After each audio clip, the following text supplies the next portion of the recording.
Alrighty, everybody, welcome back to another episode of Subscribing to My Podcast. Because I have a new guest on the show every week, it's very difficult to get consistent viewership. So if there's one thing that you can do to support me and the guest featured on my show is by interacting with the video. You can always unsubscribe later if you hate me or the content. Without further ado, here's your episode with Ahillan Kumar is one of my amazing philosophy students who's in my class, and he sits with me and we talk, and I heard him discuss one of his papers that he wrote about death that just really intrigued me. It was an AI grief bot paper, and I loved the way he talked about it. I thought that it was nuanced, and since then I feel like his discussions in class have been relatively nuanced and interesting as well, and so I decided to get him on the podcast and talk about some philosophy. But Ahillan, I like to give this opportunity to allow you to kind of introduce yourself and tell the viewers some things maybe that they should know about you. Okay. Let's start. I'm a 5'2". Dude, you're a king is what you are. You're a short king, man. 5'2", undergraduate senior in community and regional planning and philosophy. I'd like to say that I got into CRP because of a wonderful professor, Carlton Basmajian. I'd like to give him a shout out on here because I first came on as an architecture student. I got in and I was stoked to be in it because that's what I was working my first year, which is design core. Essentially, it's a competition to see who can get into which college they want. And I got into the one I wanted, but throughout that first year, I realized that I was talking to Professor Carlton Basmajian, and he told me that there's this thing called city planning, where you're not just building a building, you're not designing a building, the architects don't even build it. You're not designing a building, you're affecting a whole community at a large scale. And so I was like, wow, I want to do that. and so I got into it, and I've been doing that for 4 years. And then I picked up philosophy maybe around year 2.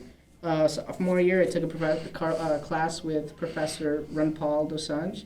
I don't know if I'm pronouncing that right. But so I'd like to give him a shout out. And then he hooked me onto philosophy. I took it as an honors class, so I'd meet with him every week, and we would discuss philosophy. And his class is hard, and I made it even harder by making it an honors class, which felt stupid when I was doing it, but I'm so happy I did. And so that's how I picked up those 2 majors, and I like playing basketball on the side. I'm not good. I just, I'm a novice, very beginner level. Working on my mid-range shooting. My 3-pointers aren't that great, but I'm working on my handles. And after undergraduate here, I want to work in, I'm going to go to graduate school for public affairs. And then I want to work in state level and federal level government. That's kind of where I see myself after. So yeah, no, this is good. These are all interesting facts because I have a ton of questions. So your departure from architecture to community regional planning, what was it about, like the difference between the two that like really drew you towards one?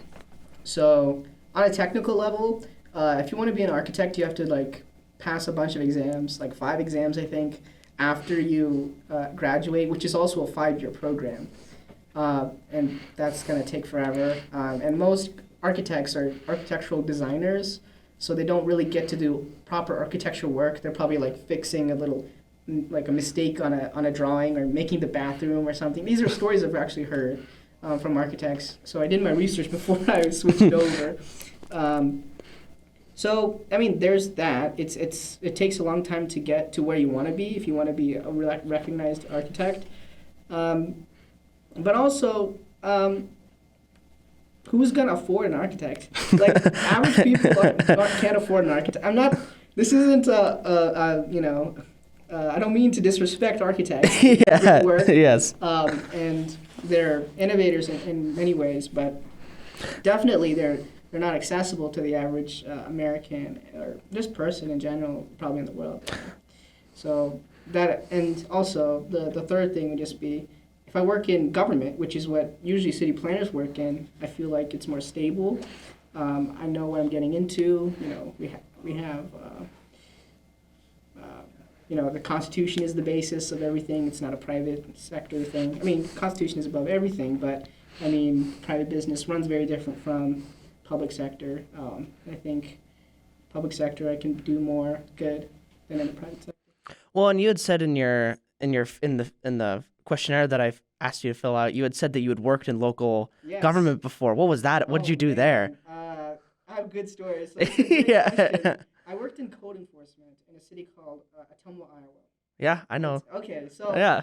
for the viewers and listeners, Ottumwa is an old a river town. They used to have a lot of industry. They still have industry, but after the EPA came in, and I don't know when they kind of changed the way Ottumwa ran, but they came up with a lot of.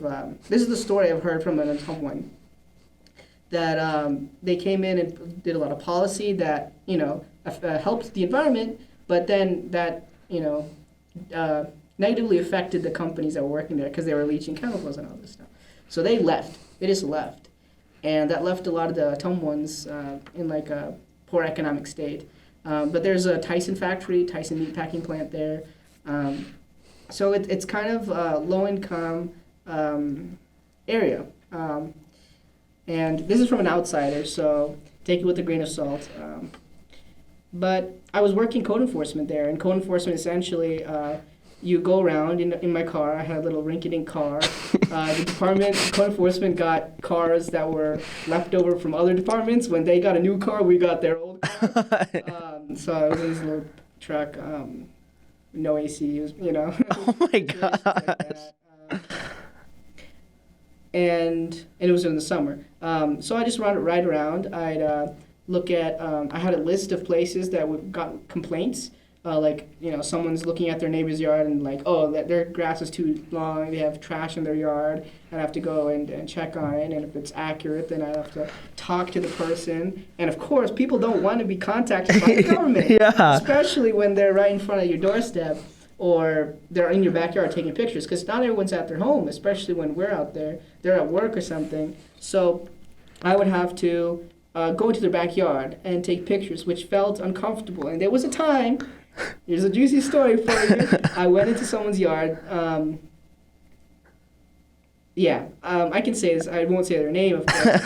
They had a goat in their backyard. And there was, I forget what the ruling was. I think he was outside of city limits technically. No. If he was, I couldn't have inspected the place. But essentially, he had a goat in his backyard, but it was corralled correctly. Okay, I think you can have a goat, but there was something about, I don't know, something really specific about it. And essentially, their neighbor, called us up and said, "This guy's a goat in his backyard. You got to check on it." I went down, and I was just taking pictures of the goat and around his property, and the guy came out. He came out to the backyard, and he was like, "Hey, who are you?" And I didn't have a uniform. They don't give us uniforms or vests or high-vis vests. Why would they not? But I think I had a card, what is it called? An ID like an ID, card. yeah. Yeah, I think I had an ID card at the time, which took also a little bit of time for me to get the ID card. But essentially, he stopped me and he was like, "Who are you? What are you doing?" I work for the city. I'm here to just check on your property. It was an awkward conversation, but I stood my ground and I did my my duty as a code enforcement inspector, and yeah, he let me go. But I was frightened. I just can't imagine you're in an unmarked shitty car driving around. The car was marked. Yeah. Oh, okay. I was saying you're just in a truck, and then you pull up and just start roaming around someone's backyard with no shirt, no ID or anything. You're just like, I work for the city. I swear, guys. I swear. Dang, that's so bizarre. How'd you get that job? Was that just that sounds. You're like an enforcer. Yeah. Great question, because I didn't know that's what I was gonna do. I wanted to get an internship. Nothing I applied for worked out before the summer started. So then when it was summertime, I was like, okay, I was just asking everyone in my area. And Ottumwa was a nearby town. So I was like, okay, can I get an internship here? And they're like, yeah, we have this option. And so I thought code enforcement was, I don't know, I thought it was just reading code. I was very naive about it. I went in, the interview was very simple. I said, I can drive. They need someone to drive. I can drive. And they're like, yeah, we'll take this kid. And I did it. How long did you do that for? I did it for a summer, so 3 months. Yeah. My favorite internship so far. The amount of, because in government, we don't get to usually do this stuff. Like, the rest of my internships are, in an office, doing, planning and stuff. You're so separate from the people that you're trying to help or that you're even thinking about. Yeah. Here, you're on their doorstep. You're getting the brunt. You're getting the negative, the positive, more negative, because, that's what, You're an enforcement, yeah. Especially in the enforcement side of things. I have more wild stories, but I don't know if you're interested. That's just wild. I think it's kind of separate from what I know about you, but I still think that's such an incredible thing to just do for. Imagine if that was like your full-time job though, but just to do for 3 summers. Yeah, it has a lot of turnover. Yeah, I'd imagine. Yeah. So just to do it for 3 months, I mean that sounds like a really wild experience. So I'm glad, and I imagine that probably sparked maybe some of this inner city planning in. But in regards to taking philosophy and developing this like philosophy minor, what were some of those conversations like? Like was there a topic or was there a moment where you were like, oh, I'm actually like kind of interested in this? So yeah, Professor Dosanjh, his class, it was a 201 class, intro class. It was very difficult, but I loved the way he broke down topics. He's very, he's like Professor Stephen Biggs, very like analytical. That's how I'd say it. They're very analytical. Sidebar, I was talking to Professor Dosanjh during his office hours, and he was working on new logic. He's developing new logic. Wait, what? Yeah, how do you do that?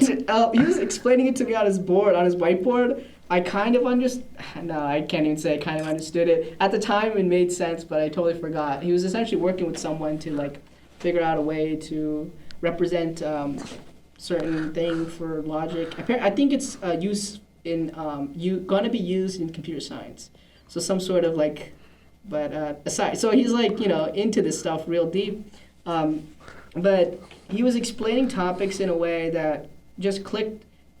No, I can't even say it clicked because it was very difficult for me to grasp and to internalize. But I knew it was very important and it was going to help me in the long run to break down arguments, to use all these types of reasoning. And of course, in logic, it's mainly deductive reasoning, breaking down arguments into premises, and then checking the forms. I also took 201 with him, or 207, which is logic.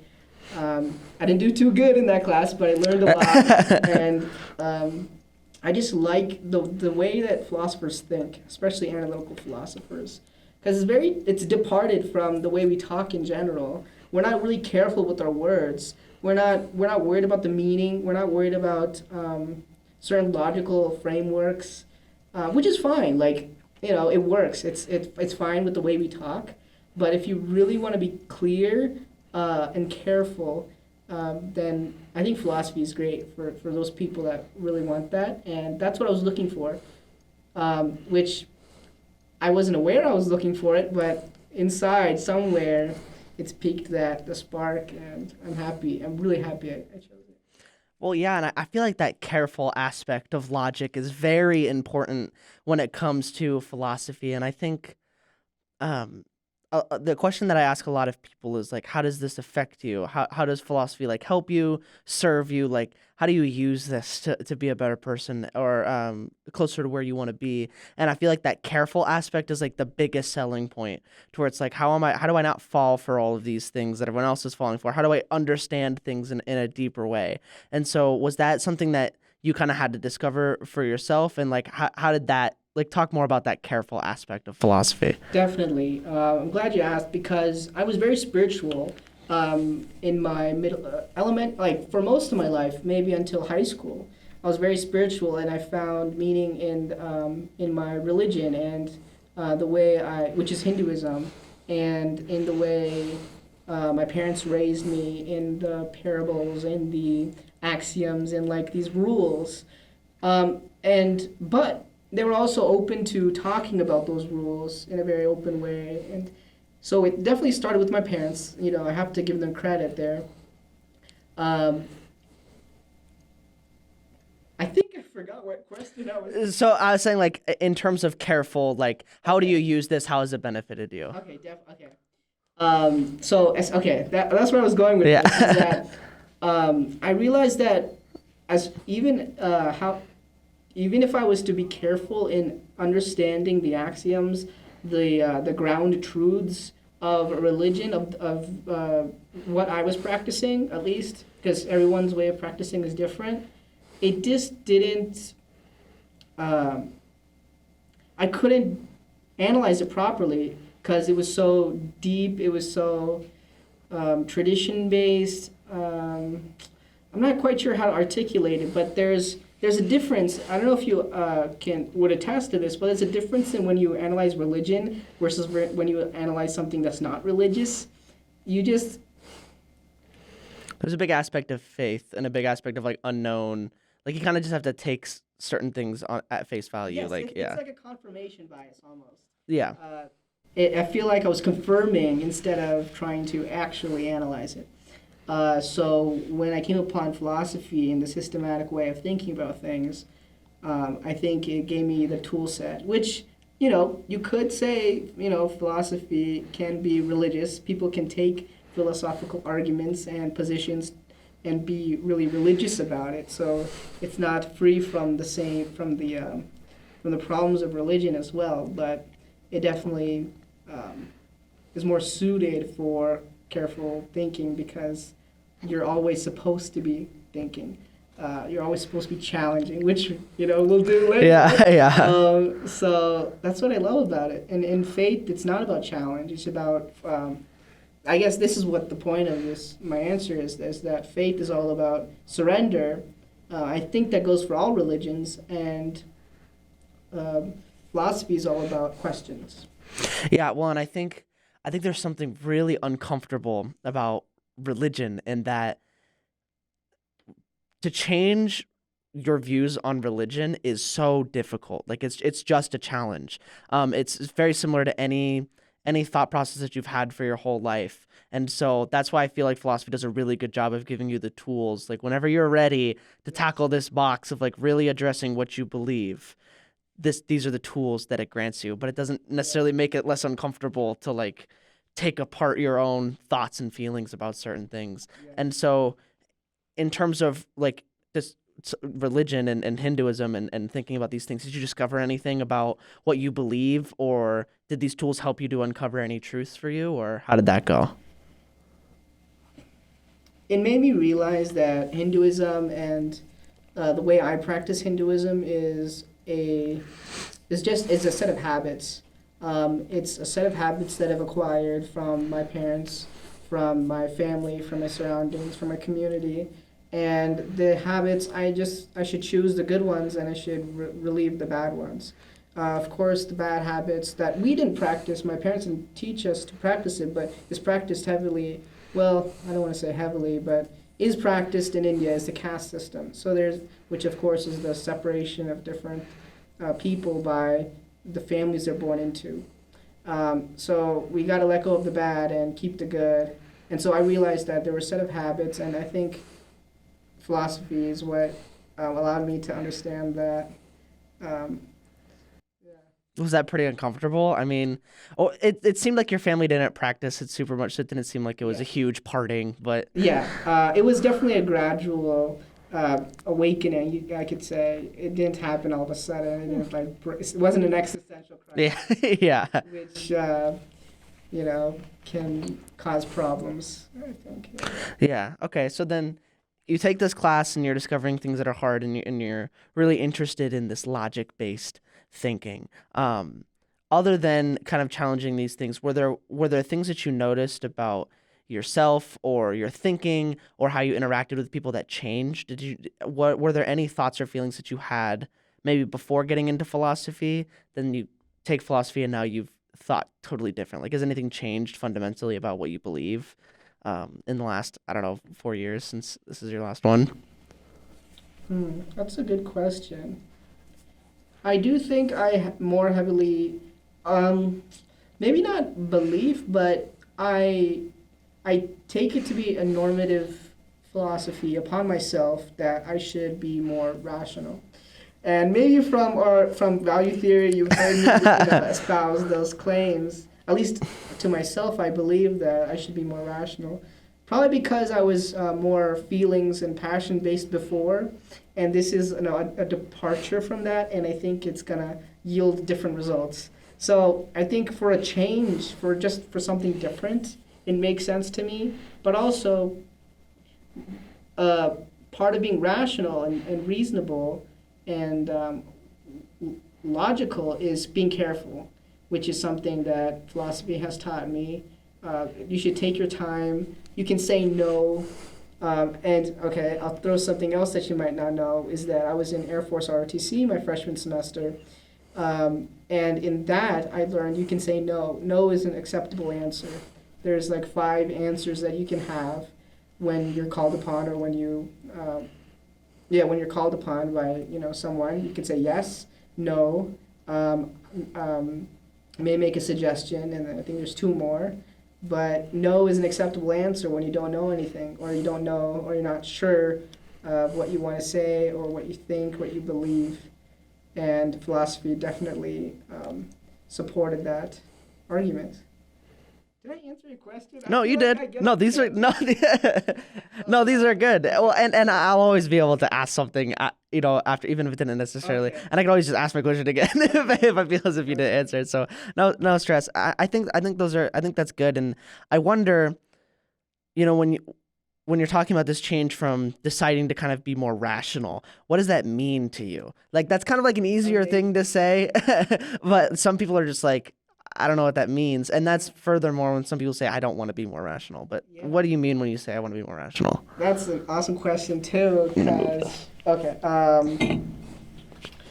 because I think rational has been, I don't know if hijacked is the right word, but definitely, I'll say hijacked for the time being, in legal doctrine, because that's where it's used heavily. We don't use rational and reasonable really in common, language.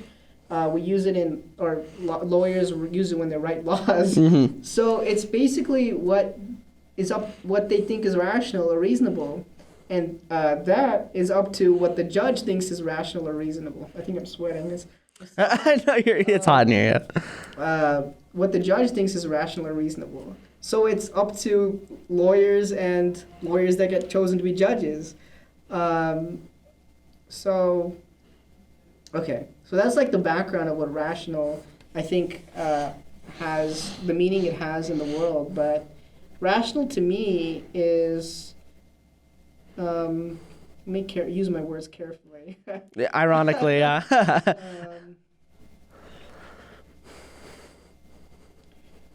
To be rational, I would say, is to think about your position, counter positions, and make an educated stance. So, and that's exactly what philosophers do. You select a position, you stand by it, only on the basis that counter arguments do not fail to disprove your thesis. I sound so technical here. Obviously, this isn't how we think. Mm-hmm. It isn't how I think on a constant basis, but this is like the processes that I believe go on in the back of my head, and I'm trying to develop. So I'm not 100% rational, but this is what I mean by rationality. Yeah, careful and reasonable thought. Yeah, well, I think that's really interesting. A lot of people would like to think of themselves as rational, but a lot of people don't necessarily understand that they might not be that way. And even if you described it to them, they might not want to be that way. And so are there any tools or things that you implement to kind of check to make sure that you are being rational? Are there things that you do that kind of like like a audit that are like, okay, am I actually being rational about this or am I being emotional? Like, what do you do to like kind of catch yourself?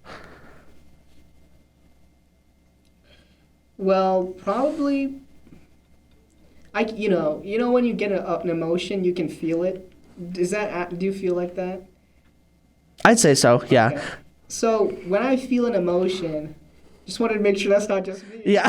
Yeah. I feel like I can physically feel it. I mean, obviously, when you're angry, you can feel your face and you're warm. You can see redness on the other person's face when they're angry. You can feel adrenaline. I mean, I'm not saying that emotions are bad by any means, but when I feel certain negative emotions like anger, which of course we talked about and we'll come back to in value theory, which is an awesome exploration of an emotion, anger, but when I feel an emotion, a strong emotion, I realize I'm not being completely rational. That isn't to say that you cannot be emotional, and I don't believe that. I don't believe that you cannot be or shouldn't be emotional. I don't think that anyone can be 100%. Well, I guess there are cases of sociopaths or psychopaths, one of the two, that doesn't feel emotion, scientifically speaking, but definitely emotion is part of how we judge things. And emotions can influence our judgments in a positive way. So that doesn't defeat the purpose of being rational. Having an emotion doesn't defeat the purpose of making an educated thesis, because emotions are in people. I just think it's inevitable, so there's no use in fighting it. But when I feel a strong emotion, I know I can easily veer off the path of being rational. Mm-hmm. It's definitely a trained skill. Yeah, it's something you have to it's something you have to discover yourself right. with and kind of be comfortable with. I think one of the ones that I heard that I thought was really good was you should always be asking yourself, like, what would it take to convince me that I'm wrong? Like, do I even have like a threshold of like figuring out if I'm wrong on this? Like, what would it take? Because a lot of people, their answers are like nothing. You know what I mean? And that's just so illogical. It's totally irrational to say like nothing could ever prove me wrong. It seems as if something has to. I think sensing when emotions are coming up is a really good one as well. Like being able to understand that like it is entirely possible that I'm being skewed by whatever I'm emotionally feeling right now. And that's true for positive emotions too. Like if you're incredibly happy about something, that can absolutely skew your view as to whether or not something's like good for you or your opinion on it as well. So I think that that's really good too, to have like this kind of tune.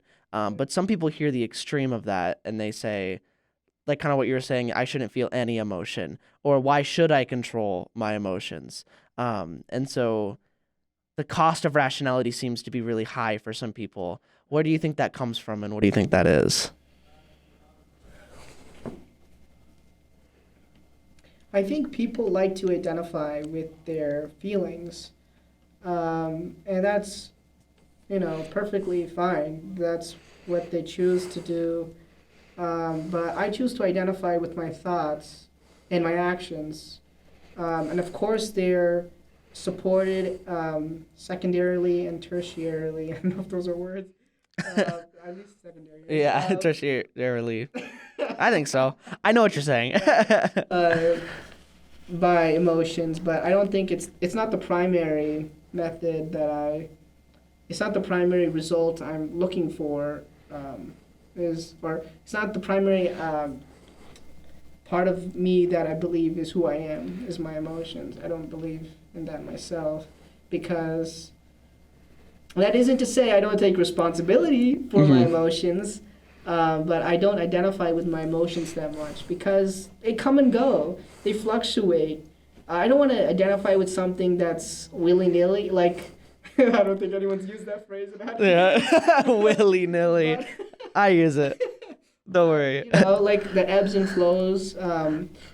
It just seems harmful to yourself. I think it can harm myself.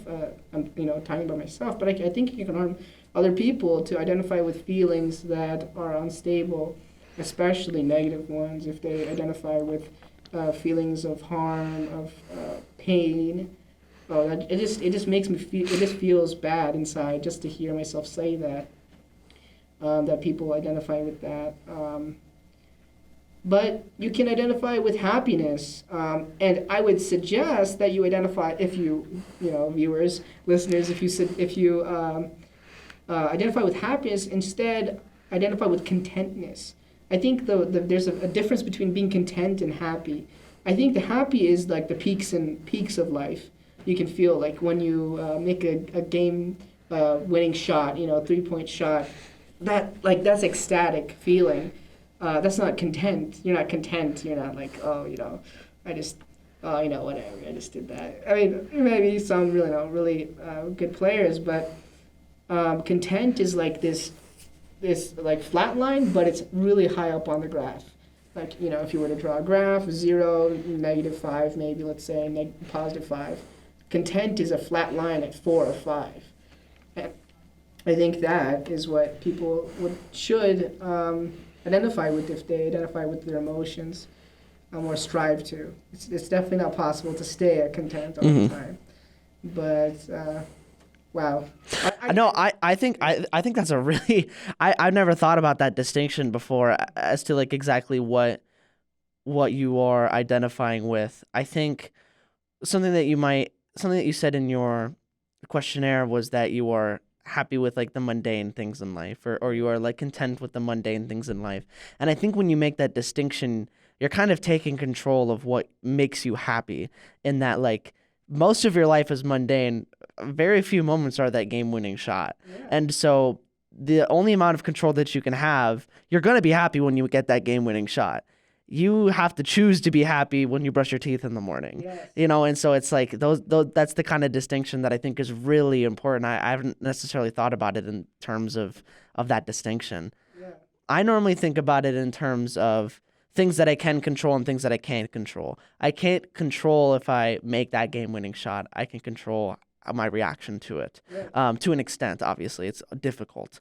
But I'm definitely not going to control whether or not, I make that shot or miss that shot. Yeah. I have to be able to control how I react to it. I think my dad, one of the fundamental philosophies that he taught me was that in reaction to anything, you have 2 options, and that's it. Mm. You can change your perspective or you can change your action. That's it. Wow. Those are the only 2 things.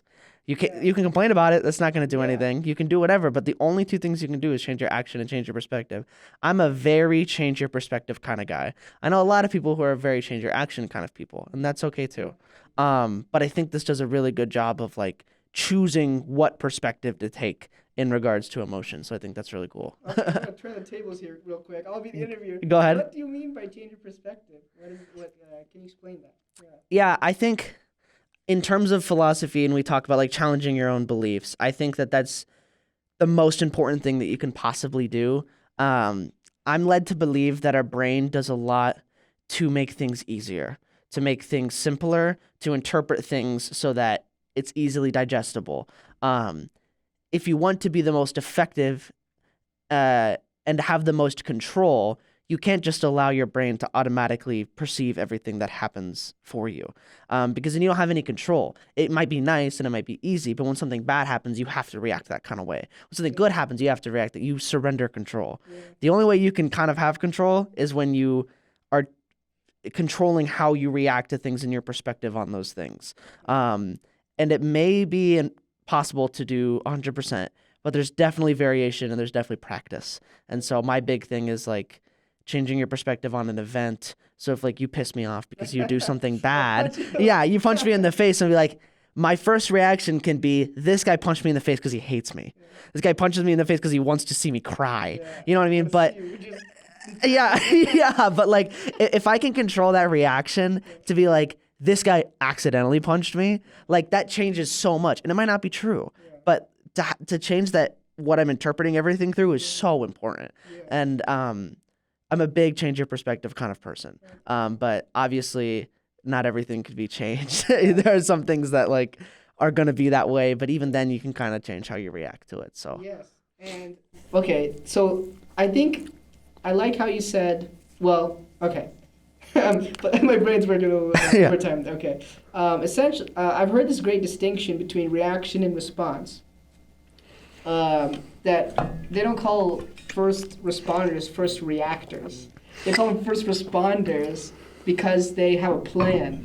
It's a response. They train, procedures, how to, I don't know, hose down a house, how to, put someone on a stretcher and take them in. They practice these things, and it's like muscle memory, so that when they have to respond, it's they know what they're doing. They know what they're doing as a team too. It's not just internal with yourself, but it's also with your surroundings, with the people that surround you. So you're all on the same page, and I think that's what you mean. And I think that's great because reaction generally means like, like punch, Yeah, yeah. punch you back. And yeah, I just thought that's a cool distinction. I think that's what you're getting at.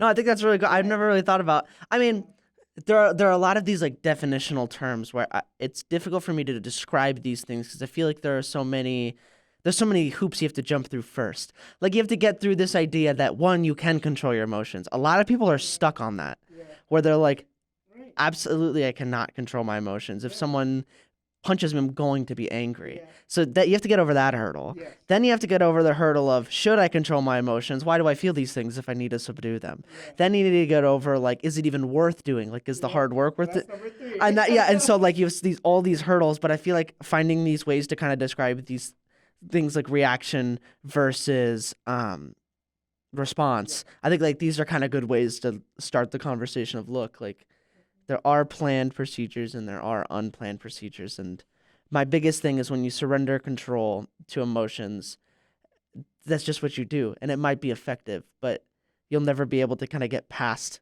that threshold if you can't control certain things about you.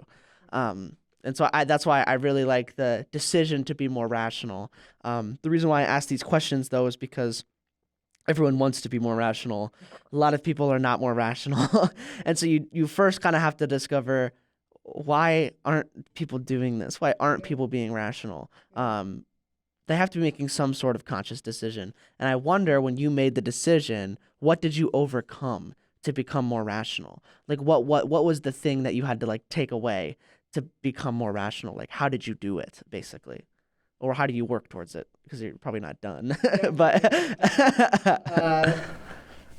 Oh yeah, being done would be amazing. yeah. I think life would be smooth.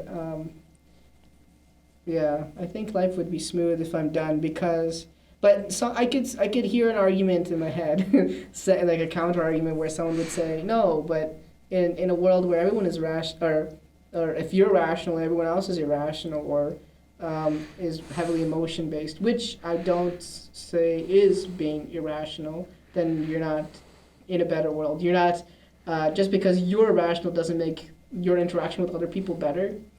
But I think I just believe that's false, and that's my religion kind of there. There's a religious component in my normative statement that I should be more rational, which I understand, which is what I was trying to get away from in being or in axiomatic systems like, well, I don't know if I can say axiomatic systems because most things are, but in a faith-based system of religion. So I've fallen into that.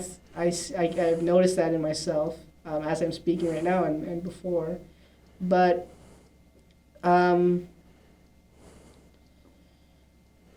so what did I don't know. I don't know if I actually agree with you in terms that it's faith based to think, what was the exact decision that was faith based, that like if you're rational and everyone else is emotional, it doesn't necessarily put you at an advantage, and you have to believe that that's the case. Is that what is? No. I was saying that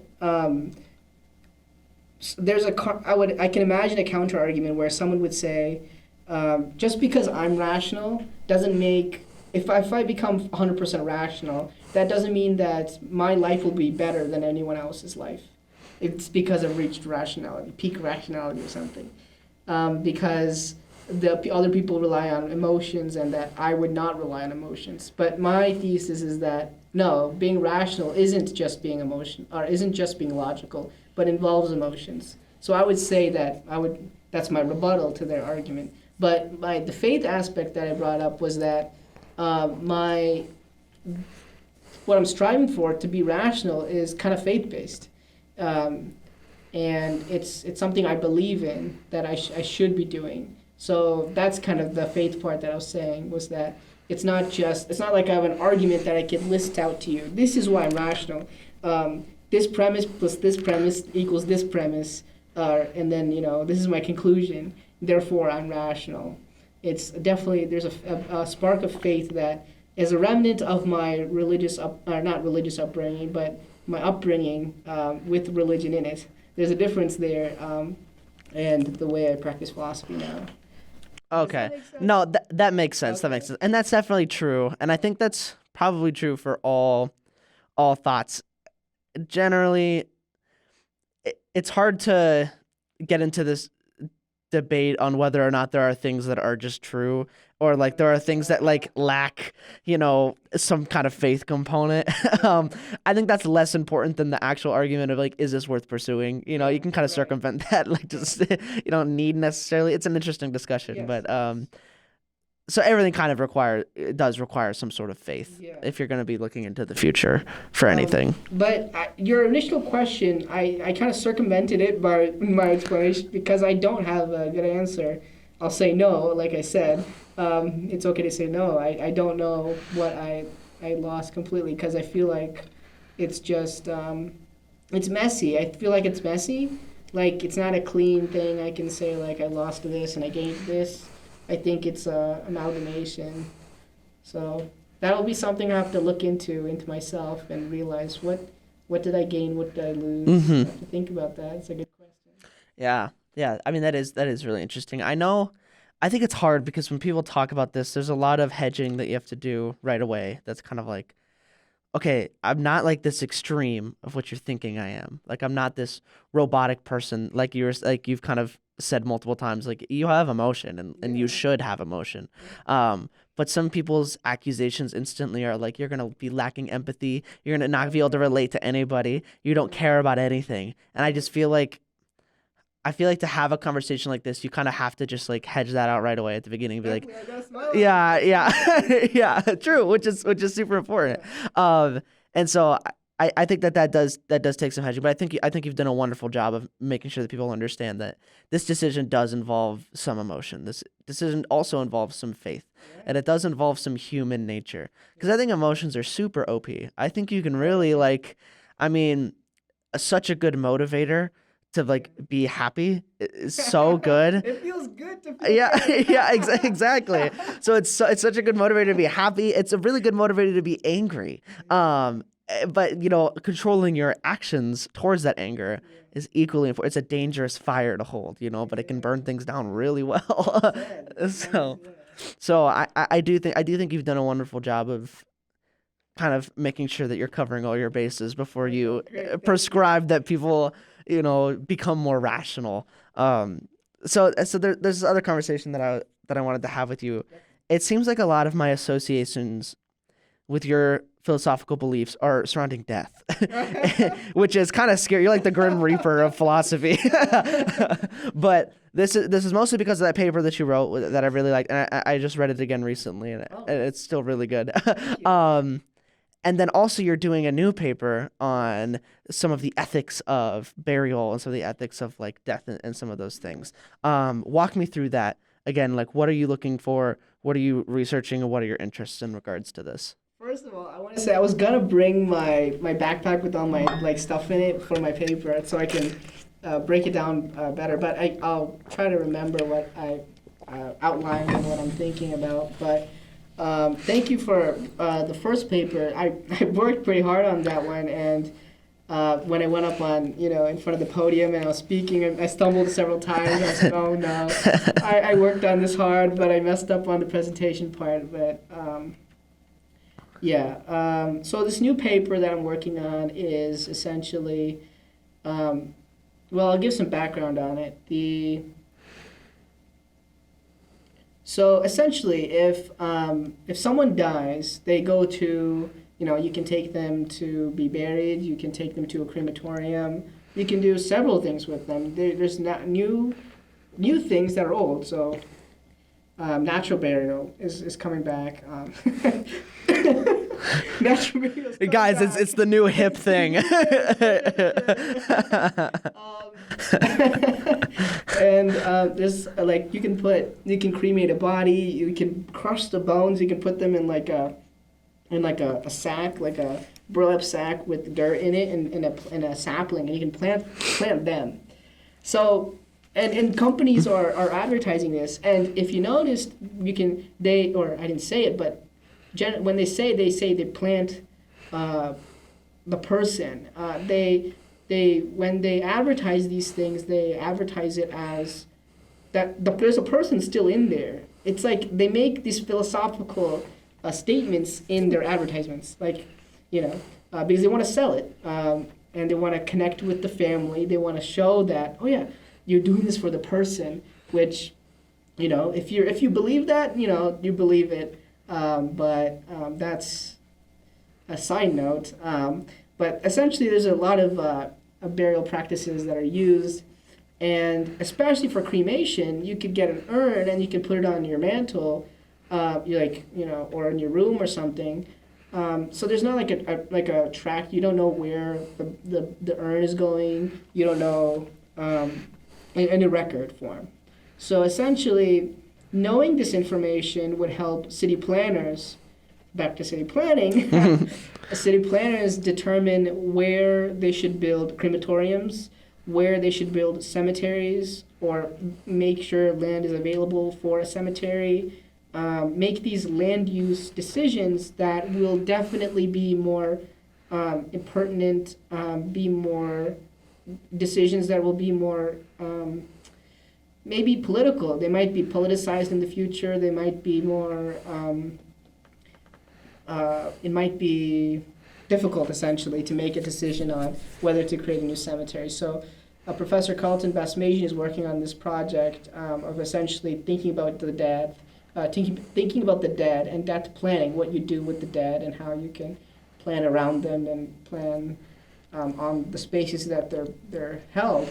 So, okay, now that the background is done, the paper and the project is essentially creating a service, a website.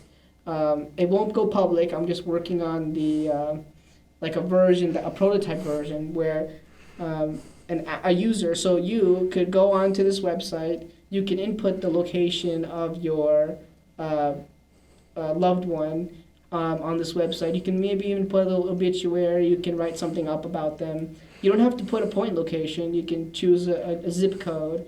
You can be as general as you want, so that you don't, you're not giving away your house or wherever, the loved one is kept. But essentially, you can take that urn and you can scatter them in a field, and you can point to that location as well.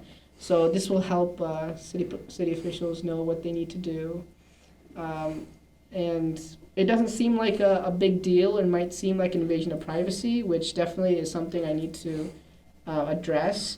But of course, it is optional. It's like up to you to do this. It's not so. So no, I mean no, that was good. I think the next step then is, as far as the ethics of this goes, what is like the contention? Like, what are people? Is this more of like it's kind of sacrilege to build something where a lot of people are putting their ashes, or is it more like, walk me through what the moral qualm with all of this is? So, yeah, first of all, why should I do that? Why should I put some of my grandparents' information, or not their information, but where they're buried or whatever, on the internet where anyone can see it? Why would I do that? So there's a libertarian perspective. My family, my privacy. There's also what will this information be used for? Will it be used to remove their remains? unknown to the family? Will they feel like the remains of the loved ones is going to be disrespected if they make this available? Will they be targeted?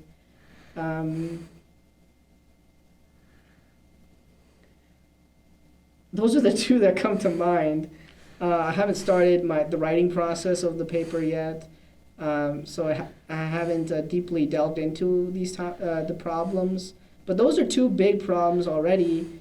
But my response and what I've outlined from the paper so far is the paper, what we should care about. I forget the author of that. We read him in class, so essentially I'll try to convince the people that the readers that you should care about this, and that, as Kierkegaard states, that there's the despair of the finite and the despair of the infinite. And I like to bring up Kierkegaard a lot in class. I think he explains mundane topics really, or not mundane, but like topics that philosophers just haven't tackled in a really brilliant way, like feelings, like emotions, like we should look into them more deeply. But essentially, if your grandma's on your mantle, and you don't wanna take your grandma, you don't want to take the remains. Your siblings don't, your parents don't. It's kind of like it's just sitting there. Then it's about that's a despair of the finite. No one wants this, so what do? You can put that information on this website, and now you don't have to touch it. You do it once, and now it's on the internet. You can get rid of grandma's remains. So it's supposed to show an alternative path. That this is another way of doing things. Okay. Yeah. Okay. I'm grasping what you're saying. So it's kind of like another way to bury somebody. Yeah, another way of memorializing. Yeah. Okay. Yes. I understand now. And so then is the question that some people might not consider this as like an effective form of memorializing them, that like people might look down upon people who use this as a form of, I see what you're saying.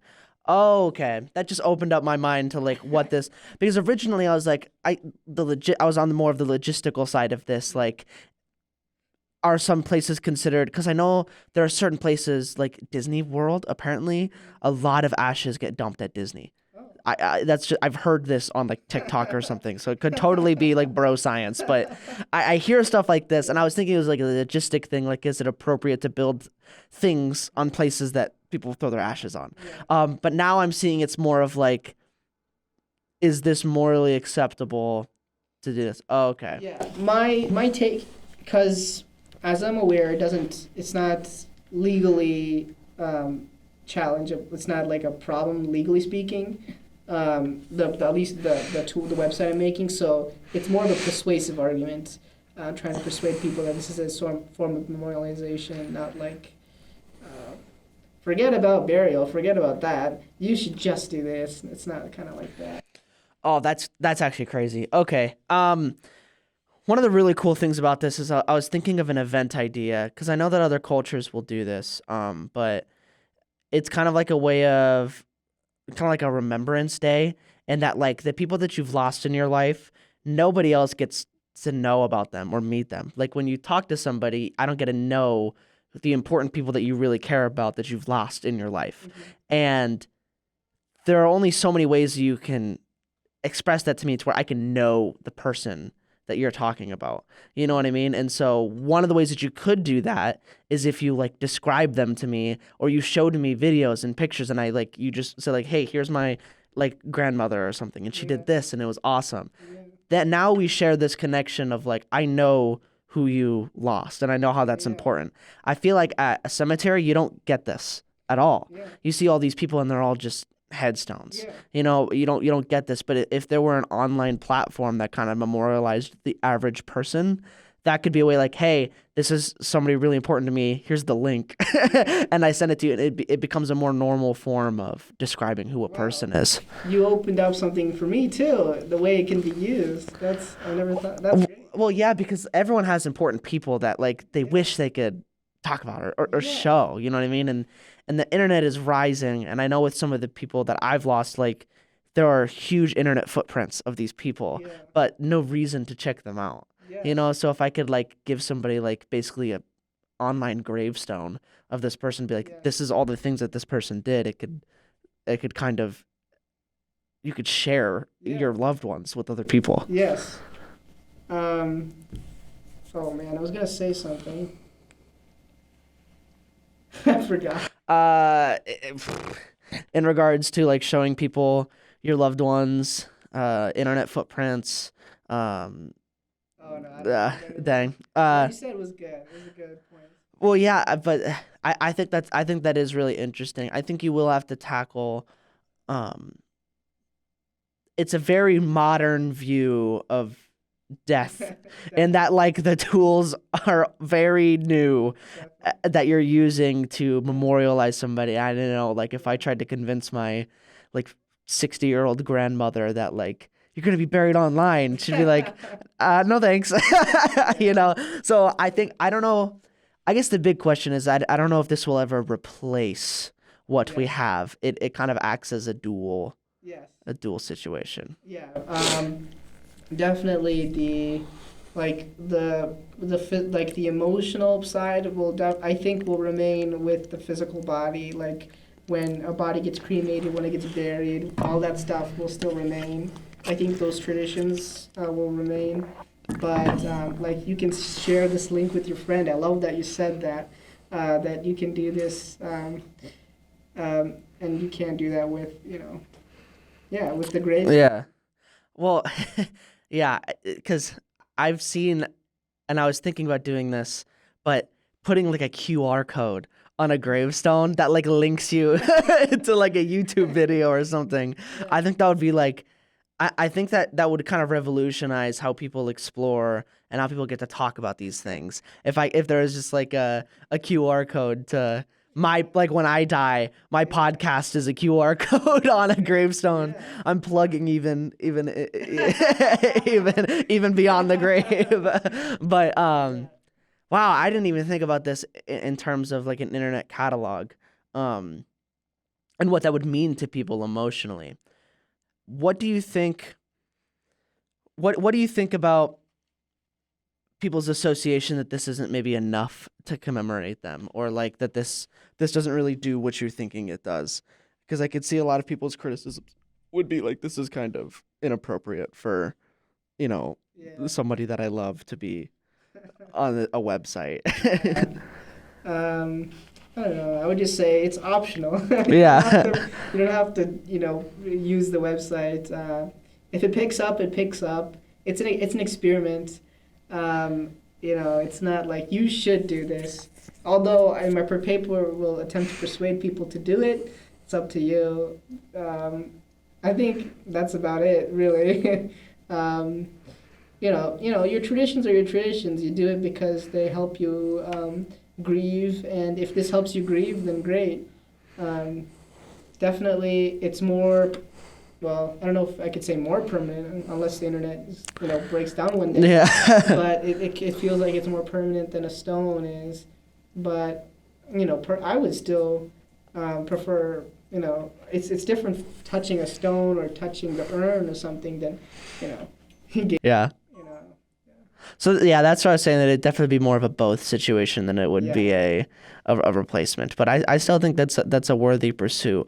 What motivated you? Is this kind of like the city planner in you, or is there like a deeper story here about what motivates you to pursue this? Well, this project specifically was a project that Professor Carlton Basmajian is working on. I mean, broadly speaking, he's working on like death planning, not specifically this topic, which is what I kind of asked him, what's kind of new, what do you kind of need in what you're researching, and he's like, yeah, there's not this, we don't really have a tool that does this. I'm like, yeah, I'll take that up, I'll work towards it and try to do something. So that's what I've been doing for maybe a couple months, more, not a couple months, 3 months now. Yeah, so that's why I started this project specifically. But death in general has always sparked my interest. The god Shiva, who is the destroyer god in Hinduism, he is closely associated with death because there's the Trimurti, which means, well, I don't want to say because I'll probably butcher what it means, but essentially they're like three main gods, um, Vishnu, Shiva, and Brahma. Vishnu is the protector, Shiva is the destroyer, and Brahma is the creator. So for new life, you need death. So Shiva will strike down dying things or old things, so that creation can be done. So Brahma can create, and Vishnu preserves life. So I was very interested, very intrigued by Shiva as a child, and his stories, and what he represents, because he's also very masculine and very strong, but he also is like dances and is very feminine. So, yeah, that's my past, how it influences what I care about now in death. So, in regards to like people's general conceptions of death, what do you have to bring to the table in the conversation about death? Because I know that your perspective, really focusing on the memories of people is like the memories that I have of a dead person is like how they live on. That's a pretty like unique perspective, or I guess talked about less than maybe people would like. But I guess like what are some of the conversations that you're having in your own head about death that you're exploring? Well, I think what you brought up, I think that's just a practical thing. Like if I just think about it deeply and just think about it in scientific terms, like in terms that essentially we can measure, something like that. They're memories. They're the ways that we think about people. Like I can't point to a soul, like a physical soul, so I won't say there's a soul, but I'll say there's memories because we can point. Well, maybe that's not defeating. Wait a second. But definitely we can. Wow. Yeah, I think I just. But what I was trying to get at was that we can understand that we have memories. And I guess, okay, so if you understand you have a soul, you have a soul, but... I can't understand that you have a soul, but I can understand that I have a memory of you. So one of them is provable, at least to me, that I can't prove that you have a soul, but I can prove that I have a memory of you. Yeah. At least I can prove more that I have a memory of you than I could prove that you have a soul. Yeah. At least. Yeah, that makes sense to me. Yeah. But yeah, it was just a practical way of thinking about things. That's why I said the dead are what you remember of them. And it's an optimistic take, so I think it's always a good way to end any sort of paper or any sort of thought on a positive note. Yeah, because that is really interesting. It makes you question like when somebody dies then. Like is real death when nobody remembers you anymore? Well, yeah, like if someone was to, so if I identify with my thoughts, then if my thoughts live on in other people's thoughts, then part of me is alive, who I identify with is alive. But when my ideas are gone, then I'm gone. But I don't think anyone is really gone because, like we talked about in value theory, although most of our actions are intuitive, the post hoc reasoning we do affects other people's intuitions. So I think that is exactly the model that I was thinking of before we read Height. Yeah. Height, if you're listening. That's cool. Yeah. Good job, dude. Yeah, that's what I'd say. Okay. Well, I think that that is a very optimistic take on death, and I don't think people think about it in that kind of way. I think when I talk about taking control of how you perceive things, I think the biggest complication in that is like, how do you perceive death? Like, how do you control your perceptions on how somebody dying is supposed to make me feel? And I think a really good solution to that is this idea of your memories of a person is really important in how they die and how they live on, and how you can cherish these people for longer. And so I think you do a good job of, like you said, kind of optimizing the conversation on death and making sure that it's positive. And so I did really enjoy that paper, and I liked how you talked about it. I thought it was very, I thought it was very enlightening, because I think people get lost in the sauce sometimes, and they would prefer to feel really terribly about it, and that might be easier than trying to force some perspective onto yourself that, like, it's actually like that my memory is enough. It's kind of selfish to to maybe pursue that, but I think it's better in the long run. I think that's an interesting point, because what we feel like we should do affects what we do. Like, maybe if you think grieving is crying, then you're probably going to cry when someone dies, which, most people do. Yeah. It's in most people's definition of grief. But at least when one of my grandparents passed, I was just in shock, and I probably didn't cry until I saw someone else cry. I saw my grandmother cry to my dad, and my dad was crying a little bit, and he's a pretty stoic guy, and that made me cry. So it was an infectious thing, but essentially, I think my definition of grief didn't have cry in it at the time, but it was triggered by a community sense of grief, and that, okay, this is gonna come out. I think it's interesting how grief works, and I think it's interesting the way we define it, either subconsciously or consciously, affects how we actually perform those actions or duties. And of course, if you do something that people don't expect you to do, like not if you don't cry and people expect you to cry, they can think you're not in grief. They can think that, wait, who's it? Like, does he actually love this person? And that can be troublesome. Yeah, it's pretty toxic, I think, but I don't know, it's kind of hard. A lot of it comes from justifying what your instinct is to do as well. So if you feel particularly terrible about like grief, or like your grief is particularly terrible, you're going to kind of project that onto other people.